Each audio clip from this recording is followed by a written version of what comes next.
Okay, finally we got to the part where we will install our machine with all the interesting hacking tools that we will use. Hopefully you're excited, since by the end of this video you will have your Kali Linux machine running and ready to use. Here in our VirtualBox, in order to start the process of installation, we must first select our virtual machine and then click on this start button right here. This will start our virtual machine, and it will start the process of installation of operating system. Okay, so let me enlarge this, even though the screen of the installation will stay smaller size, but that is just during the installation, so don't worry. And right here in the installer menu, we're interested in two different options, either graphical install or install. They're pretty much the same, just graphical install is prettier. So that's why we're going to go with that one. Click here, enter. The next thing it asks us is to choose the language. And for the purposes of this course, I will proceed with English, and you can pick whichever language you want. So, just select whichever language you want. I will select English, and I will click on Continue in the location part. This is only important if you want to have the correct time zone corresponded with your country in. Right here, it also tells us that these countries from which we can choose are strictly based on the language that we picked in the previous step. So in case your country is not on the list, like mine isn't, you can go right here on Other and select your country. If it is on the list, select it and click on Continue. Now, since this really isn't that important step, I will just proceed with the United States. And here under the configuration of the keyboard, I will select American English and I will click on Continue. After setting up our keyboard, the installation process will configure some stuff required for our machine to run, and you will notice most of the stuff is done automatically, so we don't need to worry about it too much. Whenever a certain question pops up, I will tell you what you need to select to proceed to the next step of installation. Okay, so after a few seconds, here's the first question. Let us read what it wants from us. So it says, please enter the host name for the system. And the host name is a single word that identifies your system to the network. If you don't know what your host name should be, consult your network administrator. If you're setting up your own home network, you can make something up here. Okay, so we're not network administrators. Therefore, we can just make something up as a host name. So let us just go with Kelly. Why not? And let us go on Continue. Domain name. This is something that we want to leave empty. So just delete everything right here and proceed to the next step. Okay, so we got setup users and password step. Now in the previous versions of Kali Linux, it usually asks you to set up the password for the root account. And unlike, for example, on Windows, we got the user accounts and administrator. On Linux, we got the user accounts and a root account.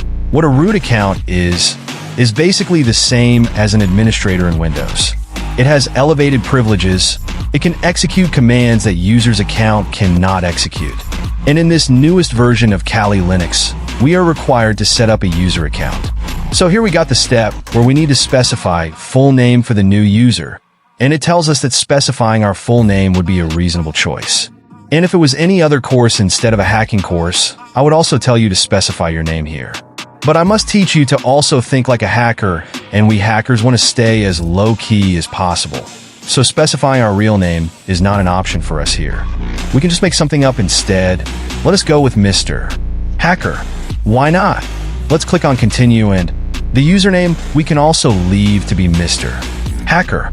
There's nothing really to change here. Of course, if you want, you can specify something other than Mr. Hacker. It is completely up to you. Just make sure you remember the username, since you will need it to log into your machine after the installation. So I will leave it on Mr. Hacker and click on Continue. And here's a step where we need to choose a password. Now password is the important stuff. We must make sure we choose a strong password for any type of account we create. Let me tell you one interesting fact. A lot of black hat hackers were caught because they had a weak password. We are white hat hackers, but it is still a good practice to always choose a long and strong password. So let us do it. I will type mine right here and re-enter the password. I will type it once again. You can choose any password that you want. In case you want to make sure that you typed what you wanted to type, you can click right here, Show Password in Clear. As well as in the second step, you can also check Show Password in Clear. And after you choose your password, you can click on Continue. So here, configure the clock. You can select your time zone. I will go with Eastern. And here, after loading few more additional components, it should ask us about disk partitioning. Here in the partitioning disk, we have a few options, and we're interested in the first one, which is guided to use entire disk. We're not really interested in encrypted hard disks or anything like that, so just select Use Entire Disk and click on Continue. Here we get a warning that all data on the disk you select will be erased. And this right here is a hard disk that we created in the previous video when I created my virtual machine. And you remember that I gave around 30 gigabytes to my virtual hard disk, so this is that one. And I will select it and click on Continue. Here it gives us some of the options as to how the disk can be partitioned. We will proceed with the first option, which is all files in one partition, which is also recommended for new users. Don't worry about these other two options which mention /home, /var, /tmp. These are all just standard Linux directories which we will see shortly after installation. So just click right here, all files in one partition. Click on Continue. The final steps are finish partitioning and write changes to disk. We want to click on Continue there as well, and right here it will just ask us, are we sure that we want to write the changes to the disk? We want to select right here, yes, and we want to click on Continue. So after clicking on Continue, the installation process will start and it will take some time. It can take possibly around 20 to 30 minutes, maybe even longer, and it will also ask us a couple more questions.